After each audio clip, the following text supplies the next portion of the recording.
I think USC's taken way too many body blows. I'm not sure if they're going to be able to survive these late rounds.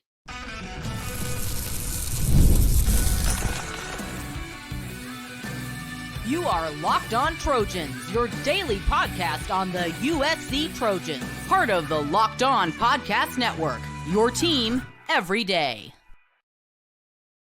Fight on, everyone. I'm your host, Mark Holkin, and thank you for making Locked On USC part of the Locked On Network your first listen every day. Whether you're watching the show on YouTube, wherever you're going to download this podcast, the show's always going to be free. And you know I'm always going to appreciate your support. Today's episode is brought to you by Game Time. Download the Game Time app, create an account, and use code LOCKEDONCollege for $20 off your first purchase. So after Tuesday's practice, Coach Riley updated his questionable to play list, letting the media know after practice that they were not allowed to watch. I'll get to that momentarily. Who's going to be available to play this weekend up in Seattle when USC travels to play the Washington Huskies? USC just got done playing a really physical Rutgers team at home, beating them up 42-20. USC, remember, they're playing shorthanded. A lot of guys are on the injured list. Excuse me, the questionable to play list. And they may or may not be with another guy on their defensive line this Saturday. Remember, they're already without Anthony Lucas. Bear Alexander quit. Now, Nate Clifton is on the questionable to play. Coach Riley said we'll see. I'm not quite sure yet. What I'm sure of is after the fifth snap of the game, he was done against Rutgers, and he was wearing a walking boot after the game. So we'll see. I don't know. What Coach Riley does is he likes to keep his cards very close to his vest. So he really didn't let anything on about Nate Clifton. And then we know USC's secondary is really banged up. Kamari Ramsey, Jacoby Covington, Jalen Smith, Greedy Vance. Those are your starters. He wasn't tipping his hand one way or the other with those guys. He did say this, that they're progressing and that, quote, none are considered out to be out long-term, end quote. I'm not sure what that means. Covington hasn't played since USC was at Minnesota. So what is long-term? What is the definition of long-term in Coach Riley's eyes? He did say he's hopeful to have at least a few of those guys back this week. What I can tell you is when they showed up for practice on Tuesday, they were all wearing their shoulder pads because the media doesn't get to watch practice. I have no idea what their limitations were. Even when we were allowed in practice, we wouldn't know what their limitations are because of what we see in those first few minutes of practice. I'll get there. I'm going to get there. I have Riley's explanation. It's coming up real quick. Just stand by. Actually, we've got a really good show. You're going to want to stay all the way through the third segment because we're going to talk some recruiting as well. So we talked about the secondary. Marcellus Williams' name came up. He said, and so we don't really have any idea what the actual injury is, but he is more of a long-term injury. He said he's not available right now. So there's at least one definitive. He's not on the questionable list. He ain't playing list is where Marcellus Williams is. I would imagine he's probably going to shut it down for the rest of the year. Definitely red shirt with that guy. And that's good. That's fine. Nothing wrong with that. USC loses a lot of guys after this year. He'll probably be one of the guys ready to step into one of those roles that, Jacoby Covington might be giving up, Jalen Smith. Emmanuel Prignon, Devin Tompkins, guys who play in the trenches, left guard, and defensive lineman Devin Tompkins can play anywhere on the defensive line, defensive end, defensive tackle. Those two guys were awarded the MVP award by their teammates, by their peers. This is what Coach Riley had to say about Prignon, who they weren't even sure if he was going to be able to play against Rutgers. And knowing that and knowing he played the entire game, playing hurt through injury, he was the highest graded offensive guard in college football according to PFF. Everything said and done, That's what happens. Why is it when some guys play hurt, they play better? Anyways, he was he's actually one of the few guys that USC has gotten out of the transfer portal that played offensive line that has panned out. And probably because he wasn't a one-year rental. He bought in. When he showed up, he bought into the program, got into shape. Coach Riley's talked about his physical and mental toughness, his transformation. And now Coach Josh Henson, he's got him playing like an NFL guy. He's blossoming at the perfect time, literally. Head of all those college all-star games, NFL Combine. Emmanuel's making money right now. Getting back to Devin Tompkins. This is what Coach Riley had to say after practice. He's got a lot of respect for the people in this program, his peers, because they've seen all that he had to go through and all he's had to push through to have this opportunity. It's pretty cool to see him attacking it like he did the other day and making the most of it. Devin, I think, had the second highest snap count in that game, right behind Braylon Shelby. Well, at least as far as defensive lineman. Easton Mascarenas Arnold, he played every snap. He won that award. Coach Riley continued with that. That's one great example of patience and perseverance. And you look up, and he has turned himself into a pretty good player. For a California kid to come in here like that, work the way he has in his home state, his home school in a lot of ways, there's a lot of meaning behind that, end quote. Keep in mind, this coaching staff right now, they're doing the same thing with Cameron Fountain, Jade Abasiri. Sam Green got a little bit of this treatment last year. I'm talking about working on the scout team. Elijah Page, he had to get his butt kicked on the scout last year. It's working out well for him his second season. The scout team is all about, showing the coaches what you can do, showing that you will keep fighting on regardless. Mekhi Lemon, he's not a scout team guy. He talked after practice. He was asked about his versatility. Remember, he played cornerback for USC last year a little bit. He's a really good wide receiver. He showed he could be a really good kick returner. So he was asked about his versatility. He says, hey, I'm just a really good football player, and I'm going to dominate whatever position I'm playing.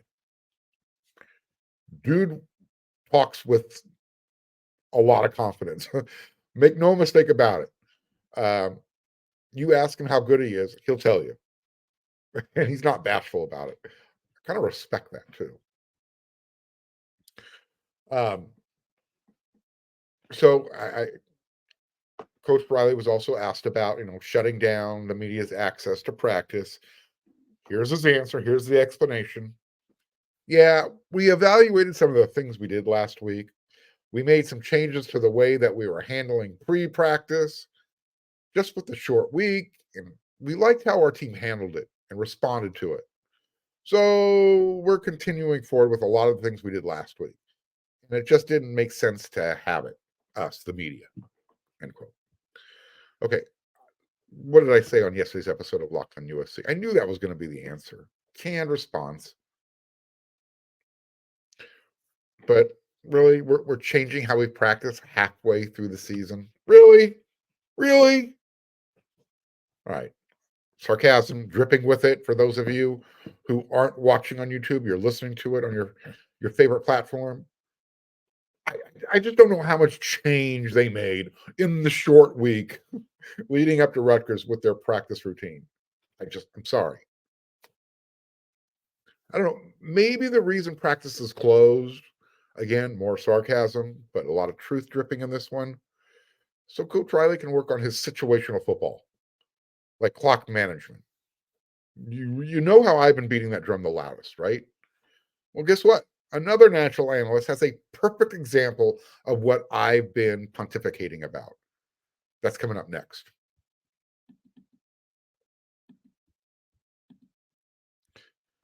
When was the last time you went to any live event? A USC football game, concert, comedy show, USC basketball game, season starting?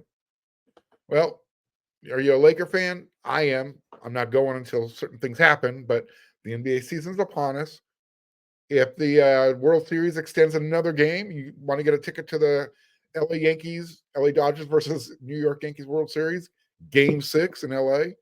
You need to check out Game Time. You really do. That's the best place to buy tickets. And they've got this new feature. It's really cool. They're not going to let you waste your time searching for the best tickets at the best price.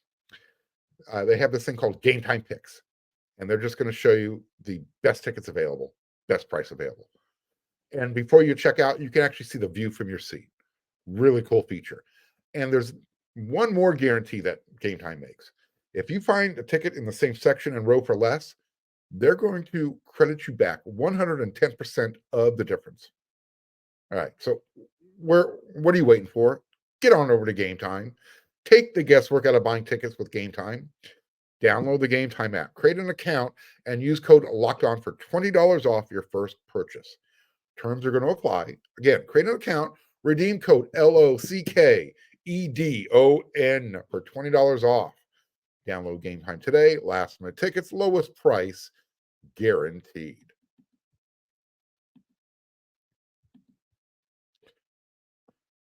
When you score quickly on offense, your defense doesn't get a long time to rest, right? They got to just get right back up on the bench, go out there, do what they do best. Against Rutgers, USC, their scoring drive didn't take very long. Their longest scoring drive of the game, and they scored 42 points. A little over 4 minutes. Everything else was below that. Again, some of that circumstance, you kind of have to deal with it, but you have to adjust your coaching when that happens.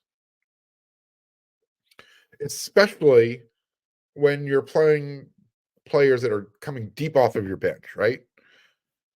Probably a good idea to shorten the game. I talked about in the first segment, your questionable to play list.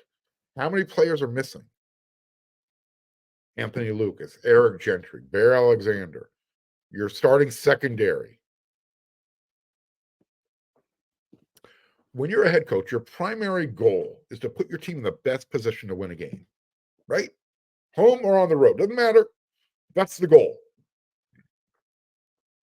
And considering USC's challenges to closing out games, especially when they have leads at the end of games, Coach Riley can't keep putting himself under the microscope like this. It means understanding how to coach situational football. Clay Helton used to talk about that all the time. Used to bug USC fans to no end because USC never performed well in certain situations. Coach Riley brings it up also. Every now and then you'll hear him talk about situational football. So let's use this past game against Rutgers. Let's put Coach Riley under the microscope again. I've talked about his clock management enough. Here's CBS Sports' Tom Fornelli. He's joined the parade. I'm just going to read you what he wrote recently after the Rutgers game. USC scored a touchdown to go ahead 42-20 in the final seconds of the third quarter. Rutgers got the ball back and then went 62 yards in 15 plays before turning the ball over on downs. It was a grind of a drive, one in which you could see USC's defense breathing heavily. When the Trojans got the ball back, up 22 points with under 10 minutes to play, they didn't look to churn the clock. The first snap saw Woody Marks break off a 19-yard run. Then Miller Moss threw an incomplete pass on the ensuing first down. It was followed by a run for no gain and a short pass on third down. USC did not run the clock. They kept the same tempo they had all game. So what Tom Fornelli is pointing out right there is regardless of the plays, whether they're being executed or not, that doesn't matter. He's talking about the tempo. They're not slowing down. Using the play clock. You're up 3 touchdowns. And hit the point. A not enough clock was draining. And this is happening after the defense was on the field for a 15-play drive before that. USC ended up using, 2 minutes of game time. They ended up punting the ball. The defense is right back on the field again. Remember part of the premise. USC's already shorthanded. It's not like you want to go to the backups. You don't want to go third string deep. There's a reason they're third string. So Tom continued. Rutgers then put together another slow 13-play drive. After watching his team blow late leads and seeing his defense lose key starters to season-ending injuries in recent weeks, I was blown away by Riley's decision-making in the fourth quarter. By the time the final whistle sounded, USC's defense had been on the field for 89 plays and over 36 minutes. Here's the kicker. Check this out. That includes 27 plays and 10 minutes, 22 seconds in the fourth quarter of a game that the team already led by 22 points. This is what I've been talking about all year. So tell me, where is Tom Fornelli wrong with his evaluation? The numbers don't lie.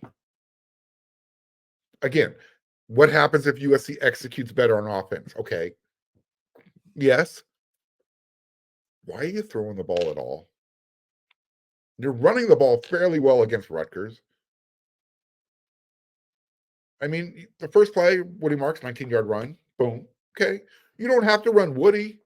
You got Brian Jackson. You got Quentin Joyner. You got Marion Peterson. USC is up 42 to 20 in the fourth quarter. It's late on a Friday night. Okay, first of all, why is Miller Moss still in the game?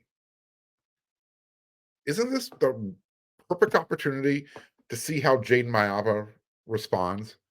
All right, go in the game. We weren't planning to use you. Get in the game. Go run the offense. If you're going to throw the ball, let him throw the ball. So again, why is Easton Mascarenas Arnold playing every snap on defense? Why not more Anthony Beavers? Was Desmond Stevens not available? Elijah Newby? Jaden Walker? There are just way, way too many examples of this happening with Coach Riley this year. I mean, look at the losses on the road. Some of it is about clock management on offense.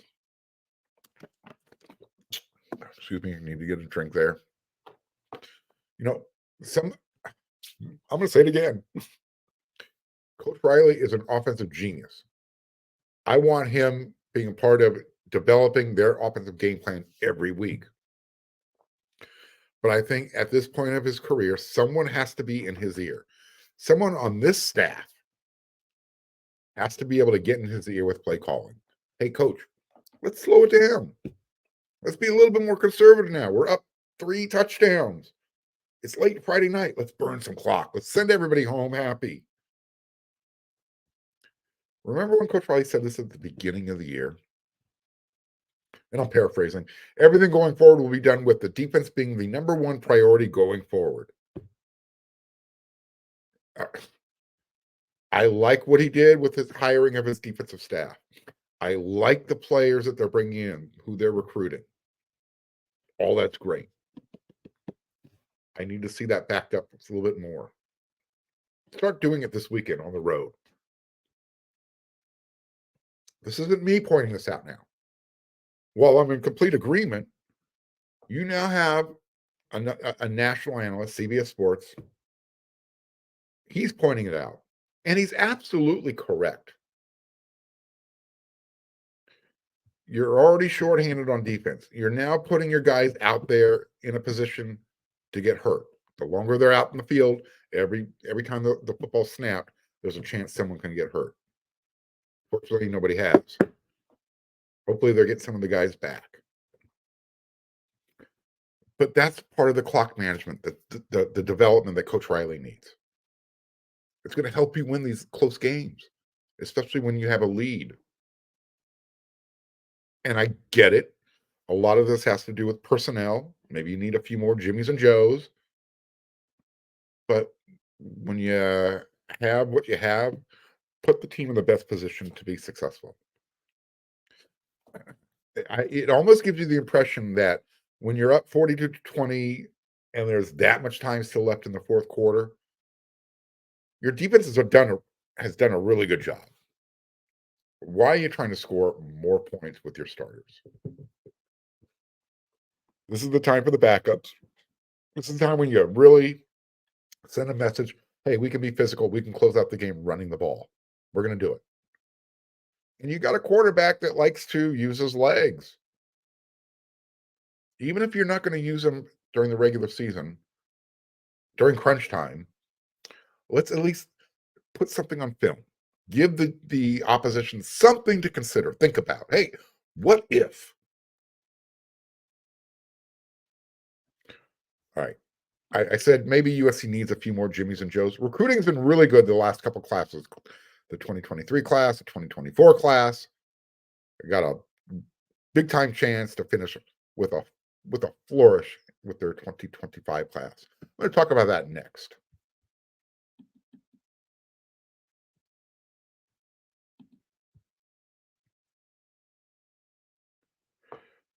USC's 2025 recruiting class right now, currently, it's ranked the 11th best in the country according to the On3 platform. And right now, USC is in the market to finish with some really, really high quality recruits. There's a distinct chance if they get 3 or 4 of these guys, not just talking top 10. Now we're talking top 5 recruiting class. And for me, it's not about the stars. It's about the quality of the player, the programs that are recruiting these guys, and what my untrained eyes have seen them do watching film. Those are good guys. I mentioned 2023 and 2024. If you were to do a comparison, I think the 2023 class, it tends to lean really to the opposite side of the ball. You have some nice skill guys. The wide receivers come to mind, right? Mekhi Lemon, Zachariah Branch, Jacoby Lane, Deuce Robinson. And it also looks like they're going to be getting a really good return on their investment with the offensive line. Those guys that they recruited, Elijah Page, Lonnie Noah, Tobias Raymond, Amos Talalele, they all look like they're going to be contributors. I mean, Page is starting, Noah's starting in their second year in the program. Tobias Raymond has already seen good playing time. Amos Talalele, he's been battling. He's like that next man up. He's playing in front of Gino Quinones. That's all you got to know. And then in the 2023 class, you got a couple guys who are standing out for you defensively. Sam Green starting to flash now. Braylon Shelby. Class of 2024, definitely, I think that one leans to the defensive side of the ball. Some really nice pieces coming along. You got Cameron Fountain, Desmond Stevens, the second linebacker. Today, Abasiri. You got Eli Newby. You got Carlon Jones, who you're probably not going to see this year, but he definitely looks like one of those first guys off the bus. He's dealing with some injury, trying to rehab it. So again, if you're to compare the two classes, 2023 equals offense, 2024 equals defense. Well, 2025, again, 11th best class in the country right now. Not bad. Not bad. You've got Julian Juju Lewis. He's your headliner at quarterback, 5-star. You got another 5-star in offense. Wide receiver, Jerome Miles, state of Utah. Those are the top of the list for your skill guys. Defensively, some really good guys. You got linebacker Matai Taguai, linebacker Ty Jackson. Defensively, up front, you got Hayden Lowe, SoCal guy. What happens if you want to see, if they finish strong on the field? And I'm not saying they have to win every game, but they just have to continue showing that new defensive proof of concept, it's for real. It's elite. They've done it so far. Just don't collapse, right? So assuming USC wins all 4 games, and the defense continues to do what they're doing, and the young guys continue to prove, hey, I'm on the field. Look what we're doing. We're giving up 21 points a game. If that happens, USC just needs more players. These are the guys they're going to be closing on. So you've got linebacker Madden Faremo, Jay Sarah, right? You've got defensive lineman Kevin Wynn from the state of Georgia. You've got defensive lineman Joseph Mbachu, Mbatchou. I'll figure it out. That's how you spell it. He's from the state of Florida. He was once committed to Florida. You got defensive lineman Benny Patterson from Cincinnati. And then, of course, you got Jakeem Stewart, defensive lineman, New Orleans, Louisiana. USC's in a really good spot for Madden for Ramo. Really good spot. It's going to be a USC versus Notre Dame battle. Both programs feel really good. USC is hosting Notre Dame November 30th. Guess where Madden will be? Like I said, head on over to wearesc.com when you're done watching this episode of Locked on USC. Scott Schrader, recruiting guru, got a really cool little nugget for you regarding Madden. Like I said, if I'm saying go read it, I mean, good news. As far as defensive lineman Kevin Wynn, he was once committed to Florida State. He's decommitted. USC in the perfect spot for that guy, especially since they flipped his high school teammate, Stephen Miller, play safety. It put USC in a good spot, get that big defensive line guy, from the state of Georgia. And then obviously Eric Henderson, he wants Jakeem Stewart. That would be the crowning jewel of the class. Like I said, USC is going to have a top 10 class, just if they get one or two of those guys. But let's say you get Jakeem Stewart, Madden for Ramo, Kevin Wynn. And I'm going to go out on a limb and say they bring in Joseph Mbachu. I apologize. I'm not trying to butcher it. Now you're starting to talk top five class. So it just shows you USC just needed to put a decent defensive product on the field, and they've more than done that. It's a shame USC's offense hasn't played up to its capabilities, up to what everyone anticipated this year. They'll get a chance against Washington, hopefully for the first time, to put up 30 points on the road. So far, they've only done it at home. They've only lost once when they put up 30 points. That was the overtime game to Penn State. USC has a defense. They have the guys on offense. They just haven't been able to click. It looks like they finally put all three phases together against Rutgers. They're passing the ball well. The offensive line was playing well. The running game was working well. Maybe they can do that 2 games in a row, starting with Washington on the road. Because then you don't leave California. You don't leave your home bed for the final 4 games. Final 3 games. You got Nebraska, UCLA, Notre Dame. All the games at home.